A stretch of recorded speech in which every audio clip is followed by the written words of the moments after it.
Assalamualaikum warahmatullahi wabarakatuh. Halo sahabat RSMY dimanapun berada. Senang sekali dapat berjumpa lagi dalam program edukasi Ngobras, Ngobrol Asik Sehat. Suatu program yang dapat memberikan sahabat banyak informasi dan tip-tip kesehatan langsung dari ahlinya. Nah, episode kali ini dalam rangka memperingati Hari Paru Sedunia yang jatuh pada tanggal 25 September 2025 ini, Ngobras telah mengundang dokter spesialis paru untuk berbagi informasi tentang penyakit pneumonia. Nah, pasti teman-teman atau sahabat Ngobras penasaran bukan apa itu pneumonia, kemudian tanda dan gejalanya apa, terus apa saja yang bisa dikatakan kondisi apa saja yang bisa dikatakan pneumonia. Nah, untuk lebih lengkapnya nanti kita akan bertanya lebih lengkap, lebih jelas dengan dokter spesialis paru. Sebelum kita lanjutkan ngobrolnya nih, nanti banyak sekali obrolan yang kita akan bahas. Nah, saya mengingatkan kembali pada sahabat Ngobras untuk tidak lupa subscribe YouTube PKRS RSMY. Ya, jangan lupa like, komen, dan share, serta tidak lupa menyalakan lonceng notifikasinya agar kamu tidak ketinggalan informasi dan tip-tip kesehatan menarik lainnya yang akan kami bagikan. Baik sahabat Ngobras, telah hadir bersama kita pada kesempatan ini dokter spesialis paru, Dr. M. Yopansa Putra, spesialis paru. Selamat pagi dok. Pagi. Bagaimana kabarnya hari ini dok? Alhamdulillah. Alhamdulillah baik. Tadi saya dengar dokter habis dari poli ya dok. Agak gimana dok? Cukup banyak nggak pasien hari ini? Iya cukup banyak. Cukup banyak ya. Iya. Nah, pneumonia itu sebenarnya apa sih dok? Dan kondisi seperti apa yang bisa dikatakan pneumonia? Kita langsung aja ya dok. Iya. Jadi pneumonia itu adalah suatu istilah dalam ruang lingkup diagnosis penyakit di bidang paru ya. Jadi definisinya itu secara garis besar adalah suatu peradangan atau infeksi pada jaringan paru, kita sebut parenkim. Bayangin kayak daging parunya itu, apabila terdapat suatu infeksi peradangan oleh suatu mikroorganisme, kuman, bakteri, nah itu sudah bisa kita sebut sebagai pneumonia. Nah, infeksi dan peradangan pada daging paru atau parenkim paru tersebut itulah yang mengakibatkan gejala pada saluran pernapasan. Nah, itu semua kita sebut dalam definisi penyakit itu pneumonia. Pneumonia, iya baik dok. Nah, pertanyaan selanjutnya dok, mengapa seseorang bisa terkena pneumonia? Apa penyebab bisa terkena pneumonia itu dok? Jadi pneumonia itu adalah suatu, per definisi adalah suatu infeksi. Nah, infeksinya ini adalah dari kuman atau mikroorganisme bakteri. Jadi dikatakan pneumonia apabila dia pasien tersebut mengalami gejala pada saluran pernapasan, batuk, sesak, ya, nyeri dada, dan dari hasil pemeriksaan penunjangnya, radiologi, pemeriksaan lab, pemeriksaan kultur itu terdapat kuman. Nah, cuma kalau misalnya kumannya ini kecuali TBC, karena kalau TBC itu disebabkan kuman khusus Mycobacterium tuberculosis, itu beda lagi penjelasan penyakitnya. Nah, jadi kalau penyebabnya apa, pneumonia itu disebabkan oleh suatu mikroorganisme, kuman bakteri yang menyerang bagian organ paru. Ya baik dok, tadi kan dokter jelaskan bahwa pneumonia itu disebabkan juga oleh mikroorganisme. Nah, pertanyaan kita itu dok, apakah menular sama seperti TBC atau tidak dok? Pada dasarnya bisa menular. Jadi apabila misalnya ada suatu pasien Bapak A, dia mengalami gejala yang parah, batuk-batuk. Nah, pada saat pasien tersebut, Bapak tersebut batuk-batuk, ada kemungkinan dia mengeluarkan droplet yang berisi cairan yang masih ada kuman yang masih nempel. Dan apabila dia terhirup oleh pasien lain yang kebetulan dia sedang mungkin daya tahan tubuh lagi turun, atau pasiennya dengan gejala faktor resiko yang berat, nah dia bisa tertular oleh kuman tersebut juga. Cuma pada dasarnya penularannya terutama faktor utamanya pada daya tahan tubuh masing-masing orang tersebut. Ya baik dok. Kita kan bilang faktor daya tahan tubuh. Nah, kalau faktor risiko dari pneumonia itu seperti apa dok?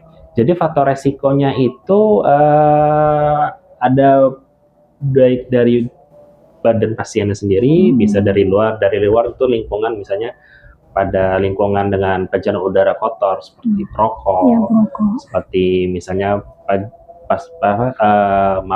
pada lingkungan yang pajanan udaranya seperti di bengkel, di pabrik gitu. Nah, terus juga dari pasiennya tersebut, misalnya pada pasien dengan daya tahan tubuh terganggu, misalnya pada pasien yang usia lanjut, lansia, atau pada pasien dengan balita, anak-anak itu kan juga daya tahan tubuhnya masih belum sekuat orang dewasa. Terus apabila pasien tersebut ternyata ada faktor resikonya itu pasiennya riwayat perokok, ada penyakit kronis lainnya, itu semuanya mengganggu daya tahan tubuh sehingga apabila dia kemasukan kuman dia langsung bergejala. Seperti itu. Jadi intinya dok, lingkungan itu seperti tempat-tempat yang berdebu gitu kan dok? Ya. Bisa ngaruh ya dok ya. Baik. Gejala awal dari kita bisa terinfeksi pneumonia itu apa dok? Baik, jadi gejala awalnya itu ada gejala khusus di bidang parunya, ada juga gejala sistemik. Misalnya kalau gejala khusus di bidang paru itu batuk ya, sesak, ya, nyeri dada. Batuknya itu kalau dari pedoman itu batuk produktif yang ada dahak atau ada pori. Terus gejala sistemik seperti demam, tidak nafsu makan, itu semua gejala dari pneumonia. Baik, kalau kita itu ke dokter itu kapan dok? Apakah pas kita udah ngerasa batuk-batuk, sesak, udah nih kayaknya saya pneumonia nih gitu? Atau harus gimana? Apabila memang gejalanya dirasa sangat mengganggu ya, apalagi kalau sesak, apalagi batuknya tidak berhenti-berhenti ya, segera mungkin berobat gitu ya. Apakah mau ke puskesmas dulu, ke dokter klinik dulu, atau memang dirasa ada pasiennya merasa memiliki gangguan atau penyakit komorbid lain, kan bisa langsung ke IGD, bisa terdeteksi. Ya baik dok. Nah, pada usia berapa dok yang biasanya yang paling sering terkena penyakit pneumonia dok? Kalau secara umum di lapangan dan sesuai dengan teori juga itu pasien lansia. Lansia. Kalau anak-anak enggak ya dok? Anak-anak juga. Jadi kalau lansia itu memang ada penjelasannya tersendiri karena lansia ada 50-60 tahun ke atas itu memang kan sudah imunokompromis itu daya tahan tubuh menurun. Nah kalau pada balita, pada anak-anak itu juga pada dasarnya memang daya tahan tubuhnya ada cuma belum sekuat kita. Satu, kedua rentan pajanan dari luar, misalnya orang tuanya perokok atau debu di sekeliling rumah. Nah itu yang rentannya di balita di situ. Gitu. Maaf dok, ini agak di luar dari tema nih dok. Kalau anak-anak itu saya sering dengar tuh biasa terkena bronkopneumonia, itu apa sama nggak dok? Pada dasarnya sama, infeksi peradangan pada paru ya. Nah, cuma memang kalau untuk penanganannya kalau dari saya khusus untuk pasien dewasa. Kalau pada anak-anak pada dokter spesialis anak. Baik. Nah, pemeriksaan yang harus kita lakukan untuk bisa menegakkan bahwa pasien ini adalah diagnosa pneumonia apa saja dok? Pertama kita tegakkan dari anamnesis, riwayat keterangan pasiennya apakah cocok ya, ada gejala saluran nafas. Kemudian dari pemeriksaan fisiknya ada terdengar suara napas tambahan, suara dahak dari suara parunya. Dari hasil labnya menunjukkan ada tanda-tanda peningkatan infeksi, sel darah putih meningkat, leukositnya tinggi. Nah, kemudian yang biasa paling penting itu dari ronsen atau radiologi, foto ronsen. Kita lihat apakah ada pembercakan kotor kalau kita istilah ngomongnya di ronsen parunya itu. Sebenarnya satu lagi yang paling penting itu adalah kita mesti ketemu ada nggak kumannya itu di saluran nafas. Bisa dari periksa dahak atau dari pemeriksaan tambahan melibatkan peralatan tambahan. Baik. Ya, bagaimana penanganan atau pengobatan kita untuk penderita pneumonia ini dok? Nomor satu itu adalah pemberian antibiotik. Jadi kalau kita sudah positif, yakin bahwa pasien yang ada pneumonia, pemberian antibiotik secepatnya itu akan meningkatkan harapan hidup, meningkatkan kesembuhan ya. Selain itu adalah pemberian simptomatik, misalnya pemberian oksigenasi, pemberian antipiretik, anti demam, dan yang ketiga itu nutrisi. Karena pada pasien-pasien dengan gejala sistemik demam, tidak nafsu makan, nah itu pemberian nutrisi juga penting. Baik. Kalau itu obat yang diberikan kayak antibiotik itu dok, apakah sama kayak TBC itu harus selama 6 bulan berturut-turut? Beda. Beda ya. Kalau TBC itu dia pengobatannya tidak bisa seperti pneumonia biasa. Itu berbeda lagi. Kalau TBC memang antibiotiknya mesti diberikan standarnya itu 6 bulan. Kalau pakai obat yang baru itu ada 4 bulan. Nah, cuma kalau misalnya pneumonia itu dari beberapa jurnal pedoman itu bisa 5 hari, 7 hari. Berarti pneumonia itu bukan penyakit yang tidak bisa sembuh ya dok ya? Bisa, insya Allah bisa. Jadi dok, di sini ada lagi pertanyaan, apa komplikasi yang terjadi bila pneumonia itu tidak diatasi dengan baik?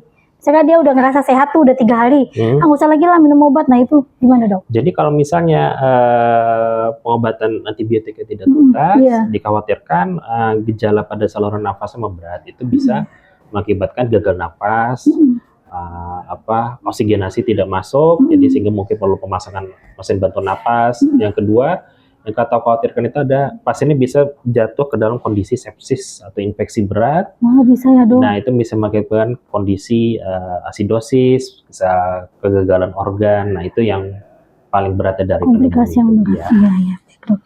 Nah perlukah vaksin dok kita ini untuk supaya kita tidak terhindar dari pneumonia? Baik, dok? memang baik dari penelitian dari Indonesia dan luar negeri, memang sebagian besar itu pada dasarnya menganjurkan untuk vaksin pneumonia, vaksin influenza. Cuma memang untuk efikasi atau kemanjurannya itu ya memang tidak 100% satu. Dan kedua, data-data yang ada itu belum terlalu lengkap. Cuma pada dasarnya memang dianjurkan, terutama pada pasien-pasien dengan resiko tinggi ya, pasien usia lanjut, atau pasien dengan ada riwayat penyakit lain, kencing manis dan sebagainya, itu memang dianjurkan untuk vaksin. Oh, berarti ada vaksinnya dok ya? Iya baik. Nah ini ke anak nih dok, pneumonia pada anak apakah bisa mempengaruhi tumbuh kembangnya? Pada dasarnya kalau memang pneumonia itu kan infeksi ya, bila diberikan antibiotik, kalau itu manjur mempan harusnya itu bisa sembuh ya, kecuali yang pneumonia yang TBC.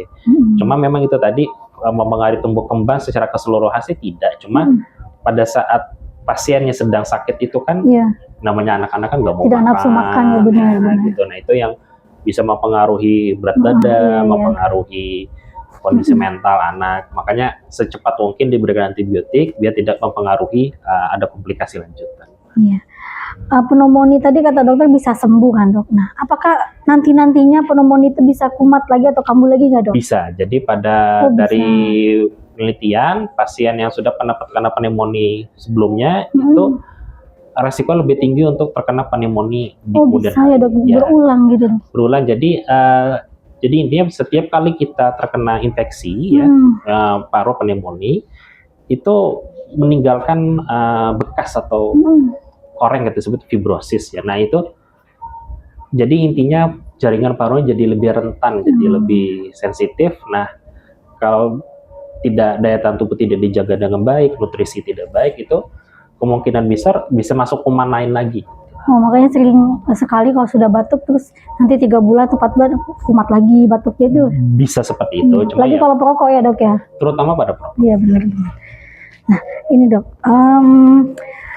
misalnya kan kalau dia berulang terus kalau minum obat itu yang intinya kita harus ini ya dok, harus menjaga daya tahan tubuh sama makanan gitu dok ya. Lingkungan gitu. Misalnya kalau dia memang kerjanya di bengkel setiap hari, terus untuk dia mengatasi supaya tidak terkena pneumonia ini gimana dok? Iya, jadi kita di bidang ilmu paru itu ada divisi sub ilmunya itu namanya paru kerja ya. Jadi ada yang mengatur tentang alat APD, alat pelindung diri, di edukasi memakai masker, terus jam kerjanya apa misalnya diatur, misalnya kontak dengan pajanan udara itu dibatasi atau di rolling gitu biar nggak terlalu banyak. Nah itu memang sudah ada teori gitu. Memang intinya faktor lingkungan itu mempengaruhi untuk terjadi pajanan pneumonia. Ya baik dok. Nah ini terakhir dok, sebagai seorang spesialis paru, apa saran dari dokter untuk masyarakat yang ada atau penonton sahabat Ngobras agar tidak terkena penyakit pneumonia? Yang pertama itu adalah meningkatkan daya tahan tubuh ya. Jadi kalau misalnya pada pasien-pasien perokok itu kan memang dia tidak membuat pneumonia, tapi melemahkan daya tahan tubuh, terutama sistem pertahanan parunya. Jadi ya mungkin bagi teman-teman yang masih merokok ya, nge-vape gitu ya, rokok elektrik ya sebaiknya berhenti ya, karena resiko terkena pajanan pneumonia tinggi sekali pada pasien perokok dan vape.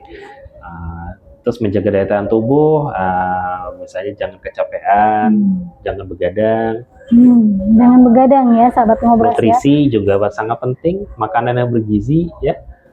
Karena intinya itu kan infeksi ya, Iya, dan iya. kuman masuk itu seharusnya masih bisa dilawan apabila daya tahan tubuh kita bagus gitu.